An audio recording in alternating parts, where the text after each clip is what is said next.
What is up, y'all? I hope you're doing well. We're here for our weekly energy oracle forecast. I hope y'all had a happy Halloween. I had a really full day, so I didn't end up making any content on Friday. I went with some of my girlfriends to a roadside farm stand that was run by this family-owned farm in town, and they have a booth at the farmer's market. And they always have the best antique furniture, the best packaging, the best goods. So it's almost like going to a farm stand general store pumpkin patch on Halloween day, and that was really fun. And then I went kind of pub crawling with all the people from work and some of the same friends that I'd been out with earlier that day, my nephew's wife and everything. So that was a good time. We went all over town, and well, not really all over town, but in the neighborhood we work in and the neighborhood I live in. So there's a couple of different neighborhoods, and did a bunch of different places, and people really came out with a good, creative, original costumes. A lot of people had good classic themes, some big paper mache, elaborate, artful sculptural pieces. A lot of people did late 90s, early 2000s references that hadn't been sort of overdone yet. And it was weird because it was it just was in the zeitgeist that time period was popular this year. I did a skeleton outfit that it was a skeleton suit that's spandex tight style, with an x-ray skeleton, a graphic print, and not the 3D bones. My skeleton it really was super popular. It was a big hit. And then I had a mint green wig on that was a bob with my marching band hat up there on the shelf. You guys can see it. I wore that, so that's very dramatic. And I wear tall shoes, so that was fun. So people loved the skeleton. The children of the neighborhood, I forgot, that was almost my favorite part. So then the trick-or-treaters come, and so I had my Harry Potter candles hanging from my porch, and I had cool pumpkins, and at the pumpkin patch I got these gourds that look like green apples, big giant green apples. So those are on my porch, and the children loved it. They loved the porch, they loved the candles, they loved my skeleton suit, they were enthralled by it. I was I think the most popular porch on the street. So I'm the witch on the street. So the kids, I've got a lot of lure, a lot of street cred, 6'7". All right, let's get into the energy of the week. I did not do Secret Teachings of Jesus last night. I had to work Saturday night, like usual, and I was just sort of just tapped out of the adrenaline from Halloween. And I love the Gospel of Mary, so I didn't want to sell it short or phone it in or not give it my all. So I thought, well, better to just have a little self-care evening, get some rest, come back at it fresh next week. So with no further ado, let's get into it. All right, this will be letting us know what we need to know for the week. We do have a full moon in Taurus this week. When is that? Looking in my astrological day planner, the Magick of I day planner. Love it. Wednesday. This Wednesday on the 5th. Cool day planner. I just ordered my new one for next year. But yes, I love this day planner. A lot of you guys probably have it. I'm not an affiliate or anything, but I always recommend things that I love. But this has everything astrological you need to know for the year. It's got a beautiful embossing. It's suede, vegan suede. And there's all kinds of astro charts and guides and stuff throughout the beginning of it too, and intention setting pages and journal pages for full moons and new moons. But anyway, so love this journal. But the Wednesday is our full moon in Taurus. So Taurus is, Venus ruled. It loves security. It loves abundance. It loves safety and comfort and beauty and sensual delights and pleasures, and likes to be happy in that realm. So this should be a really nice full moon. I think that helps us get a lot of clarity about how we're going to move forward, building security in a sustainable way, I think, and building beauty in our life in a sustainable way, and love, right? Building, creating, planting seeds for more love in our lives, and planting with seeds of love and consciousness of love. So I love that. I love that this week is seated in the consciousness of love. One thing to note is that this week's portion of the Torah and the Zohar commentary on the Torah is, I think, Vayera is the word, but it is the moment that Abraham has circumcised himself to fulfill the covenant that he was establishing with God. So this was a day or so after the fresh circumcision. He's very sore. He's very old.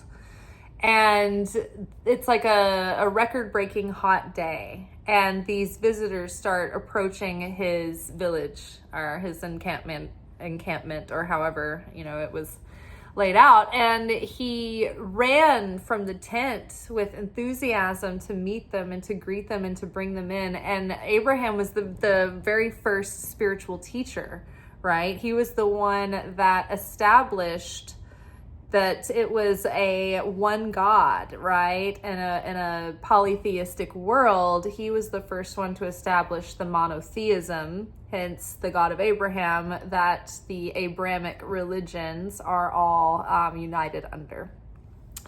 So Abraham's the first spiritual teacher, and the point is that when Abraham was circumcised and it was fresh and he was sore and he was aching and he was uncomfortable and it was a record-breaking hot day, so he's old, he's recovering after a very tender procedure and does not feel like it. When we're over it, right? We're like, I'm so over it. I am so tired. I can't do another thing. This came up for me the other day. I was telling you guys about my, experience that, hadn't gone so well when I went to lunch with my mom, very tired. And I pushed it, and I wanted to do the sharing thing by going, but I was not in the most, rested, engaged, ready to be my most self. And so, it's in those times that we reveal the most light, and that we can, reveal the greatest blessing, because we pushed through our discomfort, right? God wants us to show up unconditionally with with neither excitement nor dread. It's like you're gonna do it either way, whether you feel good or not. It's like when Stephen Prescott, or Pressfield, I always get his last name wrong, but he wrote this book called The War of Art. And in that book, it talks about how you are the thing that's going to reveal the most light in your life, the thing that's the most important for us to do, the thing that we want to do most, that our soul wants to do most. It's like we resist that thing the most. And we learn that too in Kabbalah. And so his point in that book was that the amateur, or maybe it was going pro, he writes about art, being an artist and staying motivated and staying disciplined. And so maybe it's going pro, he writes that the difference between an amateur and a pro is that an amateur does the thing, they do the art when they're inspired. And the pro sits down and in their studio or in front of their page, their blank page, and they sit there for at least an hour every day, even if nothing happens. They meet, they have a meeting with themselves, they are disciplined, they are consistent, and it doesn't matter if they feel like it or not. And so that is how we become the mirror of the Creator, because the Creator is eternal and unconditional and unchanging. The Creator is the cause, right? We talk about sharing affinity with the Creator. And the more that we share affinity with the Creator, the closer we draw to the Creator, and we're under that wing of protection. And it's like we have a channel, we have a connection, like almost like an umbilical cord of provision and blessing and protection when we are like the Creator, when we are in the mirror image of the Creator. And how do we do that? By sharing the consciousness of the Creator. And so, what is the consciousness of the Creator? Well, the Creator is unchanging, unwavering, unconditional. The Creator is the cause, not the effect. The Creator is creation consciousness, not destroyer consciousness. The Creator lifts up and builds up. And if there's a breaking down, it's for the purpose of regenerating and creating more. It's not negative and putrid and destructive. It's not reactive. It's not egotistical, right? It doesn't take things personally. It doesn't judge and then do something based on this or that. It's the Creator's always emanating the same. Giving and giving and giving. And we are the vessel that either cuts ourselves off from receiving that light from the Creator, or we're in tune with it. And so the thing that puts us in tune with it or cuts us off, the seed level, is our consciousness. So, it's nice to see the love card come up first this week, because it's like we want to seed our week with this seed level of consciousness, of love. So Abraham, even when he didn't feel like it, he didn't just wait for the visitors to come in and wave him over and be like, hey, you want anything? Like, he ran out to meet them. He took them refreshments. And even though he didn't feel like it, and even though it was a record-breaking day and he was fresh from circumcision, he ran out to greet his guests, right? And so I think it's interesting and not coincidental that I was in a state that day where I felt much like a moment like Abraham, raw, exposed, tired, not exactly ready to give my best. And instead of being like Abraham, the patriarch, I guess, it is Abraham, the patriarch, right? Can't beat myself up too much, but you know what I mean? It's like, this is how we live these moments out. Right? When I'm in that moment next time, I need to remember Abraham, the patriarch, ran to meet the guests, even with sore situation below the waist, and on a record-breaking hot day. I was like, I'm hot, I'm sore, I'm sticky. Like, can we do this other time? No, that was the best time to do it. So when we're in those moments, those are the moments that are actually the big miracle breakthrough moments, because those are the moments where we're able to face our discomfort, push ourselves out of that discomfort zone, or push ourselves out of the comfort zone into the discomfort, into the act of sharing, into the act of overcoming. And it's like, that's when we overcome our last level and we go into the next level, right? Now, yes, I made it to the location, right? I did a little bit, but once I got there, I kind of didn't stick the landing, right? So maybe next time around, when I'm tempted to get to be, I don't know, just in a state of more despair, and it's just creating more negativity, whether it's true or not, maybe I can shift gears and try to think, okay, how can I be more like Abraham? How can I be more just unconditional for this meeting? And especially too, how can I do that in an honest way and not a performative way? Because when you are forcing yourself to do it in a performative way, that isn't the practice of restriction. That's the practice of repression. It's like, suck it up, bear through it, grit your teeth, stuff it down, just do it anyway. That's repression. But restriction is when you can pause before the consciousness spills out into the material, and through your energy, through your words, through facial expression. Many times I don't even have to do anything before I've already spoiled the moment, right? I think we've all been there, right? So pause. How can we shift the way that we're thinking about it? Our whole mindset. Because once we shift the consciousness through which we're perceiving the event, that changes the thoughts that we start to have. And that changes the thoughts that we start to get sucked into and looped into and start feeding, which then make feelings, which then make us want to react to the feelings.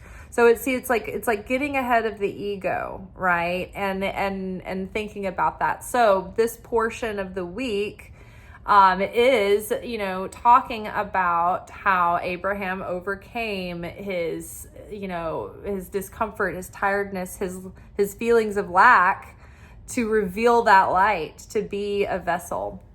And so when we do that, that opens us up for miracles. And it's not that we're trying to just do it for the miracle. We're trying to do it for the sake of goodness. But the thing that comes from that is that we align ourselves with, if we can make our actions mirror the Creator's actions, then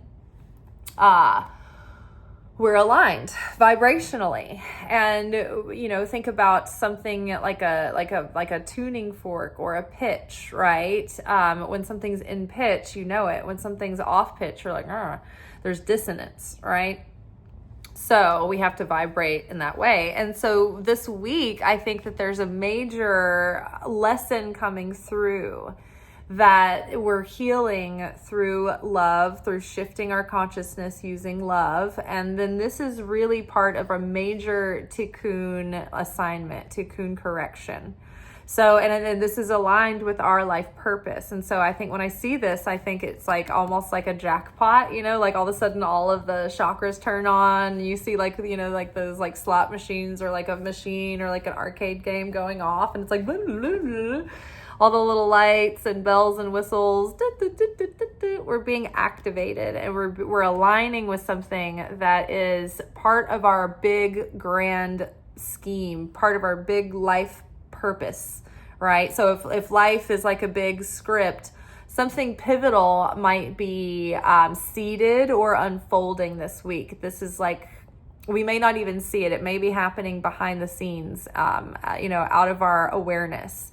But I think there's a lot going on this week that can suddenly shift us onto a greater trajectory. Like these could be like those destiny point moments. And so it's important that we choose love. We choose from the heart. We set our consciousness to love, and we try to let that guide us and let that steer us this week. Okay. Err on the side of love. I can't help but see that this is build underneath. We were just talking about building consciousness, builder consciousness. So stay in the consciousness of love over fear. Stay in the consciousness of builder consciousness versus destroyer consciousness.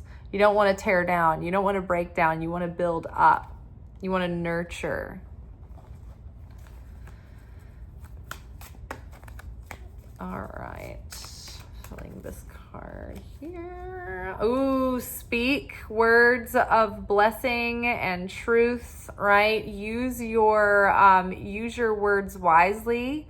Use your throat chakra wisely, right? Remember that what we're saying, it's like we are declaring things and putting in like an order out into the universe, right? It's like we pulled up to Sonic, we pressed the button, and like when we're saying something, it's like the universe just takes the order and sends back that vibration. So we have the power of life and death in our tongue, and the things that we say, we have that in common with the Creator, right? The Creator made the whole realm of existence through his words, his mouth. When we talk about the 4 living kingdoms in Kabbalah, we talk about the mineral kingdom, which is the rocks and the stones and the soil. We talk about the vegetable kingdom, which is the plants. And we talk about the animal kingdom, which is obviously the animals. But then the human kingdom is not the human kingdom. The human kingdom is called the speaking kingdom, because that's what sets us apart as like the giving us affinity. What do we share with affinity with the light of the Creator that the other kingdoms don't?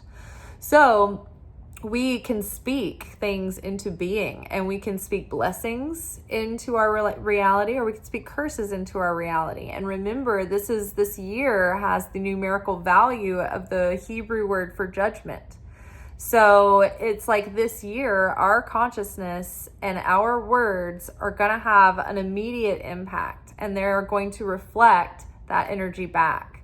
So we have to mind your P's and Q's this year particularly, but this week, watch what we're saying, watch what we're declaring, and call the blessings in, right?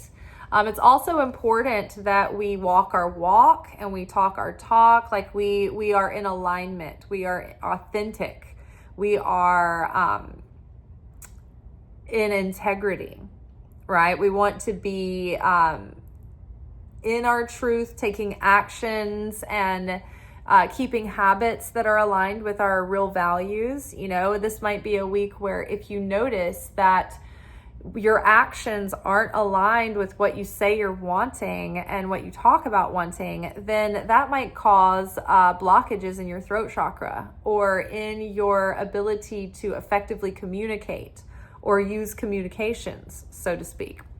So that might be something to take note of. And then we have cooperation. We are, no man is an island, right? And it's like, whenever I see this card, I always see these like two little entangled twins.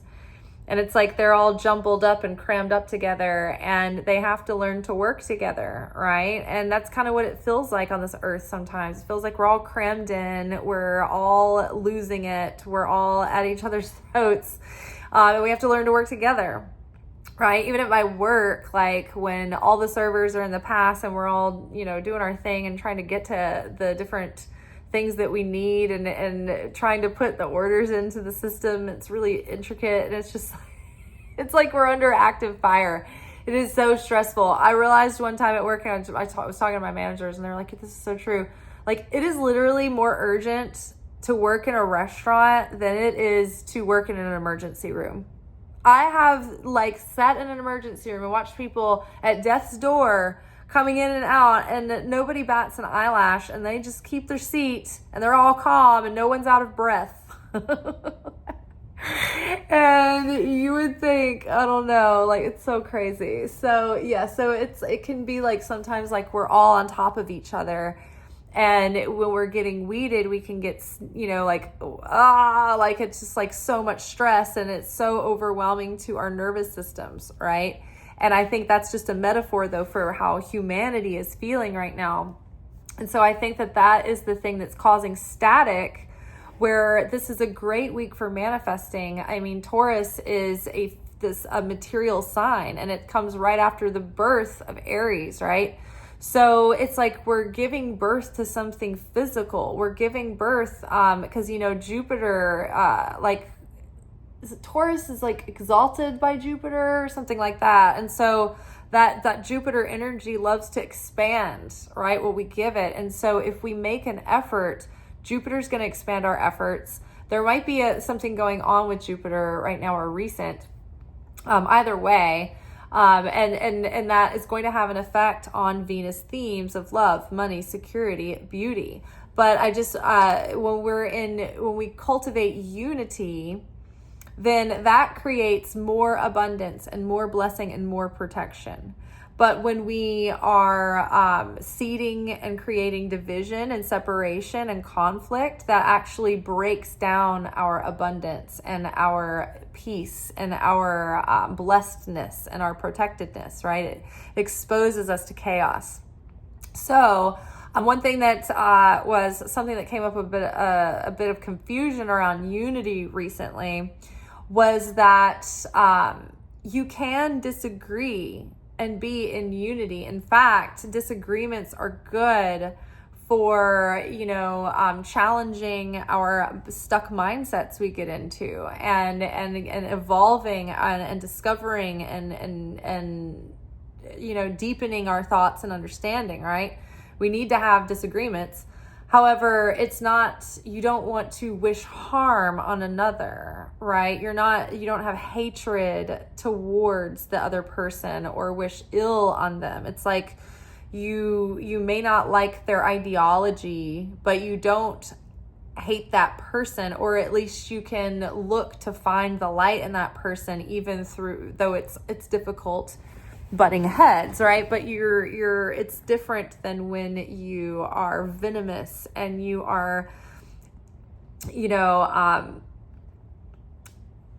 tearing people apart and creating more and more, you guys know what I mean, right? So the more we cooperate, the more we find ways to find unity and choose love, the more, and especially in moments when it's difficult and we're not feeling like it, we've got to be like Abraham, right? And then shortly after Abraham had that experience, there's also the fact that we have to believe that anything's possible, because his wife, Sarah, yes, she was very old and past her fertility, and God promised that they would have a child, and they were like, oh my gosh, we can't have one now, it's too late. And God was like, what, you think I can't pull this off?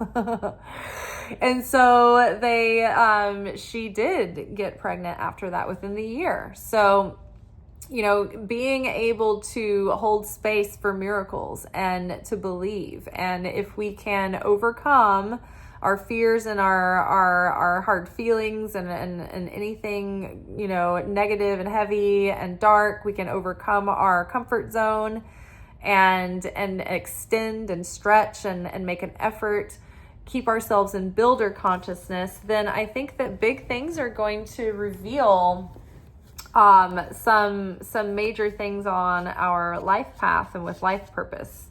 All right. So the key though is to maintain that integrity and keep checking in with your alignment, right? Are your actions, are your words, are your thoughts, are your habits aligning with your dreams? Are you showing up for yourself consistently? Are you putting your money where your mouth is? All right. Well, that's all for tonight. We will be back together tomorrow for our weekly energy oracle forecast. No, that's what we're doing today. This is why I didn't do a video last night.